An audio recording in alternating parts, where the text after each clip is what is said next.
Mga habits mo nakakapinsala na pala sa utak mo.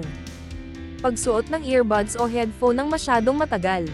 Magpatugtog ng malakas na music sa iyong headphones na maaaring makaapekto sa iyong utak at humantong sa pagkawala ng pandinig, pagkahilo, tinnitus dulot ng ingay. Mag-focus sa negatibo. Ang laging pagtutok sa negatibo mayroong epekto sa ating utak. Ipinakita ng mga pag-aaral na ang mga taong nakafocus sa negatibong pag-iisip may mas mataas na antas ng demensya, sakit sa pag-iisip at utak at mga isyu sa memorya kaysa nakafocus sa ibang mga bagay.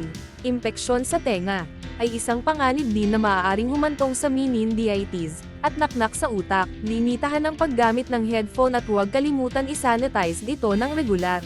Kulang sa tulog. Ang utak ay kamangha-mangha tulad ng alam mo. Pero alam mo ba ang utak talagang nagtatapon ng water waste habang natutulog tayo?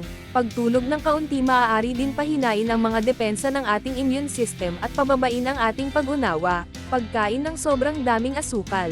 Lahat tayo ay karaniwang tanggap na ang pagkain ng sobra sa asukal ay may masamang epekto sa kalusugan ng ating mga ngipin at sa ating waistlines. Pero lumalabas na ang sobrang pagkonsumo ng matatamis na pagkain, maaari din makaapekto sa kalusugan ng utak.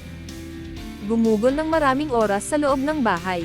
Ang paggugol ng maraming oras sa loob ng bahay maaaring magkaroon din ng nakapipinsalang epekto sa utak, paggawa ng maraming bagay ng sabay-sabay.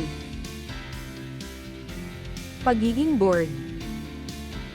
Regular na labis na pagkain. Paninigarilyo.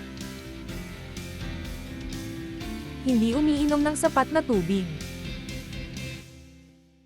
Pagkonsumo ng maraming asin. Thank you for watching. Subscribe, like and share.